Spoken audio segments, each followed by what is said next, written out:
ఈరోజు సుఖీభవలో దంతాల్ని మరిపించే ఇంప్లాంట్స్. బీపీని కొలుస్తున్నారా? ఈ జాగ్రత్తలు మీకోసమే. డిజిటల్ డెమెన్షియాతో జాగ్రత్త, ఇది కూడా ఓ రకం పక్షవాతమే. ఇంకా హెల్త్ టిప్, దంతాలు ఊడిపోతే వాటి స్థానంలో కట్టుడు పళ్ళు పెట్టించుకోవటం మనకు తెలిసిందే. అయితే ఈ కట్టుడు పళ్ళనేవి అంత సహజంగా ఉండకపోవడంతో అనేక ఇబ్బందులు ఎదురవుతూ ఉంటాయి. ఆహార పదార్థాలు నమలటానికి, స్పష్టంగా మాట్లాడటానికి కుదరక అష్టకష్టాలు పడుతూ ఉంటారు. కట్టుడు పళ్ళు తరచూ జారిపోతూ ఇబ్బంది పెడుతూ ఉంటాయి. అయితే ఈ కష్ట నష్టాల్ని తప్పించేందుకు ఇవాళ దంత వైద్యంలో ఇంప్లాంట్స్ రూపంలో మనకు చక్కటి పరిష్కారం అందుబాటులో ఉంది. శాశ్వత దంతాల్ని మరిపించే డెంటల్ ఇంప్లాంట్స్ గురించి ఇప్పుడు తెలుసుకుందాం.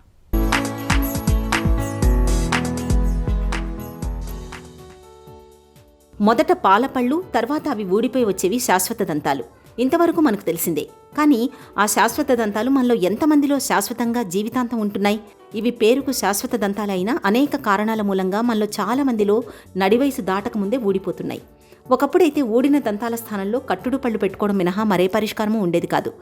అవి పక్కలకు కదిలిపోతూ నమలడానికి ఇబ్బంది పెట్టే కట్టుడు పళ్లతో అలాగే జీవితాన్ని నెట్టుకు రావాల్సి వచ్చేది. గట్టి పదార్థాలని కొరుకుతూ రుచిని ఆస్వాదించాలన్న కోరికను చంపుకోవాల్సి వచ్చేది. అయితే డెంటల్ ఇంప్లాంట్స్ రాకతో ఈ ఇబ్బందులన్నీ తీరిపోయాయి. దాదాపుగా శాశ్వత దంతాల్ని మరిపించే ఇంప్లాంట్స్ని వైద్యులు ఇవాళ 3వ తరం దంతాలని ముచ్చటగా పిలుస్తున్నారు. డెంటల్ ఇంప్లాంట్ అంటే స్పెసిఫిక్ డెంటల్ డివైస్. అది లాస్ట్ టూత్ ప్లేస్లో పెట్టే పోస్ట్. అది అంటే రూట్ ప్లేస్లో పెడతాం. పన్ను ఏ కారణం చేతైనా ఊడిపోతే ఆ పన్నుకి ఒక క్రౌన్ పార్ట్, రూట్ పార్ట్ అనేది ఉంటుంది. రూట్ పార్ట్ బోన్లో ఉంటుంది. ఈ ఇంప్లాంట్ అనేది మనం ఆ రూట్ పార్ట్లో పెడితే అప్పుడు దాని మీద మనం పన్ను అనేది పెట్టుకోవచ్చు. కాబట్టి లాస్ట్ టూత్లో రూట్ పార్ట్ని రీప్లేస్ చేసే పోస్టే ఇంప్లాంట్. ఆ పెట్టే మెటల్ హైలీ బయోకంపాటబిలిటీ మనం పెట్టిన బోన్తో ఉండాలి. సో అప్పుడు అది పర్పస్ని సాల్వ్ చేస్తుంది. ఒకసారి అది పెట్టినాక దాని మీద మనం పన్ను పెట్టుకోవచ్చు, లేదా నెంబర్ ఆఫ్ టీత్ రీప్లేస్ చేయడానికి బ్రిడ్జ్ పెట్టుకోవచ్చు. అట్లా వివిధ రకాలుగా వాడుకోవచ్చు. ఈ ఇంప్లాంట్స్ అనేవి చాలా రకాలు ఉంటాయి. ఒకటి ఏంటంటే ఎండాస్టియల్ ఇంప్లాంట్స్, అంటే మనం డైరెక్ట్గా స్క్రూని బోన్లో పెట్టేసేయటం. సో ఆ బోన్లో పెట్టినప్పుడు ఏమవుతుందంటే అది దాని చుట్టూత బోన్ అంతా ఫామ్ అయిపోయి ఆసియో ఇంటిగ్రేషన్ అవుతుంది. దానిపైన పన్ను అనేది పెడతాము. అదేంటంటే యాంపుల్ బోన్ ఉన్నప్పుడు పెడతాము. అంటే vertical height of the bone మనకి ఇంప్లాంట్ పట్టే చోటు ఉంటే కనుక అప్పుడు అది ఎండాస్టియల్ ఇంప్లాంట్ పెట్టుకోవచ్చు. కొన్నిసార్లు ఎముక అరిగిపోయి ఉంటుంది. అప్పుడు మనం ఈ full length of the implant ఆ బోన్లో పెట్టలేం కాబట్టి సబ్ పెరియాస్టియల్ ఇంప్లాంట్స్ అని పెడతాము. అంటే పెరియాస్టియం కింద ఒక ఫ్రేమ్వర్క్ లాగా పెట్టి దాని మీద నుంచి టూత్ పెడతాం. దాన్ని సబ్ పెరియాస్టియల్ ఇంప్లాంట్స్ అంటాము. కొన్నిసార్లు పైన మ్యాక్సిలరీ బోన్ అంతా అరిగిపోయి ఎక్కడ ఇంప్లాంట్ పెట్టడానికి కూడా మనకి ఇబ్బంది అని అనిపిస్తూ ఉంటుంది. అప్పుడు అట్లాంటి వాటికి జైగోమాటిక్ ఇంప్లాంట్స్ అని పెడతాము. జైగోమాటిక్ ఇంప్లాంట్స్ అంటే చీక్ బోన్ సపోర్ట్ నుంచి తీసుకునే ఇంప్లాంట్స్ని జైగోమాటిక్ ఇంప్లాంట్స్ అంటాము. సో ఆ చీక్ బోన్స్లో జైగోమా బోన్లో మనం ఇన్సర్ట్ చేసే ఇంప్లాంట్స్, దాని మీద మనం పళ్ళు పెట్టుకోవచ్చు. సో అది పైన కొన్నిసార్లు మనకి మ్యాక్సిలరీ సైనస్ చాలా పెద్దగా ఉండి బోన్స్ తక్కువ ఉంటే అప్పుడు మనం సైనస్ని కూడా లిఫ్ట్ చేసి ఇంప్లాంట్స్ పెట్టుకోవచ్చు. డెంటల్ ఇంప్లాంట్ టైటానియం లోహంతో తయారయ్యే ఒక కృత్రిమ పదార్థం. ఇంప్లాంట్స్ని కూడా ఒకేసారి బిగించకుండా దశల వారీగా అమరుస్తారు. తొలి దశలో దంతాలు ఊడిపోయిన ప్రదేశాల్లో ముందుగా డ్రిల్ సాయంతో దవడ ఎముకలోకి చిన్న చిన్న రంధ్రాలు చేస్తారు.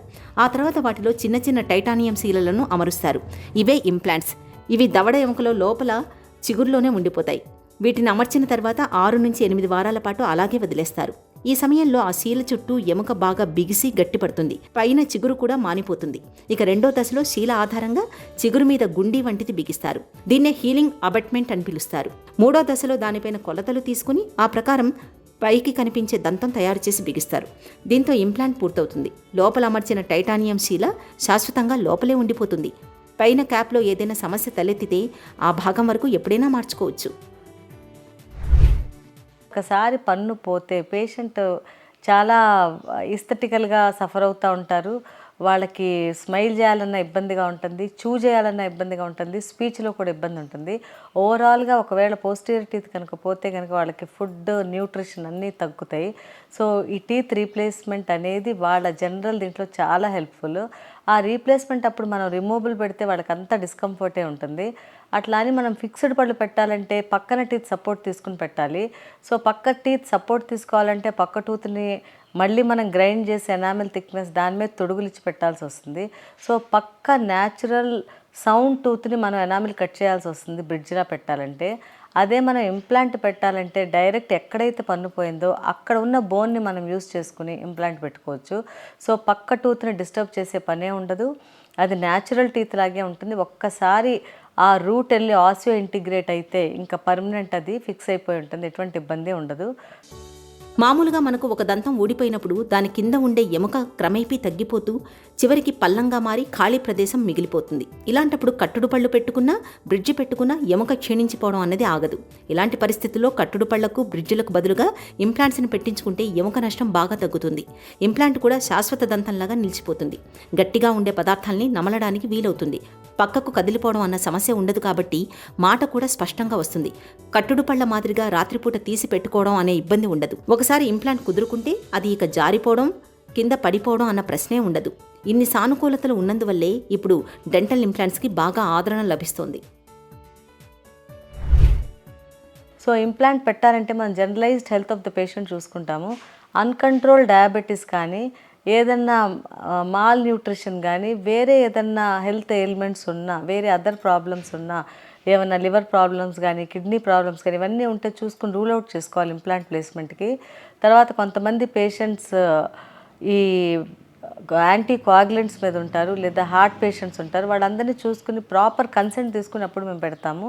తర్వాత ఇంప్లాంట్ పెట్టేటప్పుడు proper height of the bone, width of the bone కూడా చూసుకుంటాము. తర్వాత పేషెంట్కి ఏమైనా హ్యాబిట్స్ ఉన్నాయా అనేది చూసుకోవాలి. వాళ్ళకి బ్రక్సిజం కనుక ఉంటే ఇంప్లాంట్ స్టెబిలిటీ అనేది ఉన్నది. Implant needs proper stability for certain period of time. So వాళ్ళకి తెలియకుండా నైట్ టైమ్ గ్రైండింగ్ చేస్తూ ఉంటే పెట్టిన ఇంప్లాంట్ వేస్ట్ అయిపోతుంది, మైక్రో ఫ్రాక్చర్ అయిపోతూ ఉంటుంది. కాబట్టి వాళ్ళకి హ్యాబిట్స్ ఏమున్నాయి అనేది కూడా తెలుసుకుంటాము. సో హ్యాబిట్స్ లేనప్పుడే ఇంప్లాంట్ ప్లేస్మెంట్ అనేది ఉంటుంది. ఫస్ట్ 3 months వాళ్ళు చాలా క్రూషియల్, చాలా నీట్గా మెయింటైన్ చేసుకుంటూ ఉండాలి, అది ఆసియో ఇంటిగ్రేట్ అయ్యే వరకు. తర్వాత ఈ ఇంప్లాంట్ పెట్టేటప్పుడు బై ఛాన్స్ ఏదైనా నర్వ్ డ్యామేజ్ అనేది అవ్వచ్చు. అంటే ప్రాపర్గా సిటీలో అవన్నీ మనం చూసుకుని నర్వ్ ఎక్కడుంది, ఎంత డిస్టెన్స్లో ఉంది చూసుకుని పెట్టాలి. ఒకవేళ ఏదన్నా యాడ్వర్స్ ఎఫెక్ట్ లేదా కాంప్లికేషన్, నర్వ్ డ్యామేజ్ అనేది ఉండొచ్చు. బట్ అది ఒక 6 months కల్లా మళ్ళీ నర్వ్ రీజనరేషన్ అయిపోతుంది. తర్వాత కాంప్లికేషన్ ఏంటంటే ఇన్ఫెక్షన్ ఉండొచ్చు. మనం పేషెంట్ ప్రాపర్ హైజీన్ మెయింటైన్ చేయకపోయినా, లేకపోతే ప్రాపర్ స్టెరిలైజేషన్ మెయింటైన్ చేయకపోయినా ఇన్ఫెక్షన్ అనేది రావచ్చు. సో ఇంతకన్నా పెద్ద కాంప్లికేషన్స్ అయితే ఏముండవు. డెంటల్ ఇంప్లాంట్స్ పెట్టించుకున్న తర్వాత చాలామంది మళ్ళీ తమ పాత అలవాట్లలోకి వచ్చేస్తుంటారు. ధూమపానం, పాన్, జర్దాలు, గుట్కాలు నమలడం చేస్తుంటారు. ఇంప్లాంట్ సహజదంతం కాదు కాబట్టి దానికొచ్చిన నష్టమేమీ లేదనుకుంటారు. ఇలాంటి చెడు అలవాట్ల మూలంగా నోటి లోపల ఆరోగ్యం దెబ్బతిని ఇన్ఫెక్షన్ల బెడద పెరుగుతుంది. ఇవి చివరకు ఇంప్లాంట్ కదిలిపోయేలా చేస్తాయని గుర్తుంచుకోవాలి.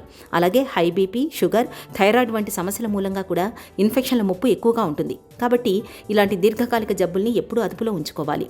మన నోటిని ఎంత ఆరోగ్యంగా ఉంచుకుంటే ఇంప్లాంట్స్ కూడా అంత ఎక్కువ కాలం మన్నుతాయి.